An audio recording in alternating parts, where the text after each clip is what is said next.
Everybody out there, it's Nathan Hamilton, the Son of Celluloid, back again with Thom Mathews, legend himself. Now, you've been in a lot of great horror movies over the years. When people see you on the streets and they go, "Oh my God, that's..." Which character do they say most often? I guess Tommy Jarvis, or even Freddy. They're both kind of the same for me when people see me.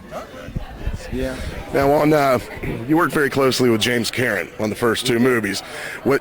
He's great. What are your memories of working with him? I remember, the best memories I guess with him is because we were in the makeup chair a lot together, and just all the stories he used to tell me about his when he was coming up as a young actor and stuff like that. Cool.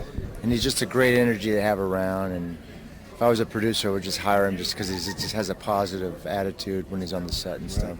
Now, you two were actually the only two cast members brought back for the second one. Was that ever like a bone of contention with anyone else in the crew that they didn't get to come back, but you guys did? Not that I heard about, but they wouldn't have necessarily told us their feelings on that. All right. So, not that I knew of. Now, in the second one, when you're eating Brenda's brains, what were you actually eating? What did they use for the... Well, I don't think... I don't remember actually There was one eating... scene. Really? Yeah. I remember Jimmy having to eat someone's... when he was on the street eating someone's brains. It was the scene where she seems to be enjoying it Yeah. a little too much when you're doing that? So you don't remember what they actually No, had? I have this one shot where I'm actually... Yeah. I have that still where... Okay. But that was the end of the shot, so... Yeah, okay. Good stuff. Tasted anything. Now, as I was saying earlier, Jason Lives, my favorite of the Friday the 13th series, and it was shot in Covington, which is like 20 minutes from where I live. So can you give me your memories of shooting in Covington? What's it like filming in Georgia? It was great. The campground where we were at was fantastic, and I could see in the summertime how people would enjoy that down there.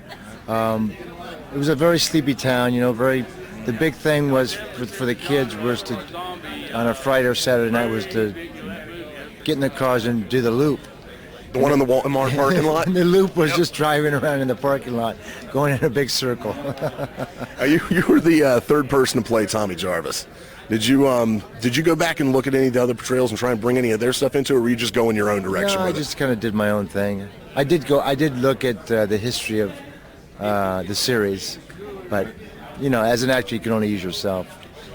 Now, you've also, in addition to your horror, you've done quite a few martial arts movies. What's your actual, do you have an actual martial arts background? I was a green belt in martial arts, yes. Which one? American Freestyle. Okay, cool. Now, speaking of course, the martial arts movies, you worked with Albert Pune a few times. Several times. What's it like working with him? It was great. He's a great, easygoing, giving director. So whatever he could bring to it, he appreciated. We've done a lot of movies together. Now, one of your flicks that I saw years ago and can't find a copy of now, is Midnight Cabaret. Can you tell me a little bit about making that flick? Yeah, that was an interesting movie. Pechi Dingo was the director, and I haven't seen a copy of it either. I don't think I even have one in my library. The VHS is going on eBay for like $60. Yeah. Yeah. Now, you own a construction company, right? And I read that you guys were contracted to fix up the Osbournes' house. Correct. While they was filming. Right. Did you ever actually spend any time in the house? Yeah, we were there. If you go back and look at the first season of the Osbournes, the way they shot it, they just kept shooting all the time for like 6 months. Right. And if they were talking about the dog, they would piece the whole, take snippets from different time periods and kind of piece it all together and make an episode. So while we were there for 3 months, still working on their house while they were filming. So if you look at some of the shots in the first season, the wall colors might be different. Okay. Because it was taken out of context. Right. Are they as crazy when the cameras are off? There, you know what came across with the family is how much they love each other. Right. It really came across, and it was, and I think it comes across in the Osbournes, the first series, cool. The first season. Do you have any current projects, anything coming out that you'd like to tell us about? Film-wise, acting-wise, no. I've just kind of been dealing with my construction company and my 3 children, dealing with them. Full-time job right there. Yes, exactly. Cool. Well, Thom, I'd like to thank you very much for talking pleasure. to me. Thanks for coming and stay here on Son of Celluloid's YouTube channel for more interviews from Days of the Dead.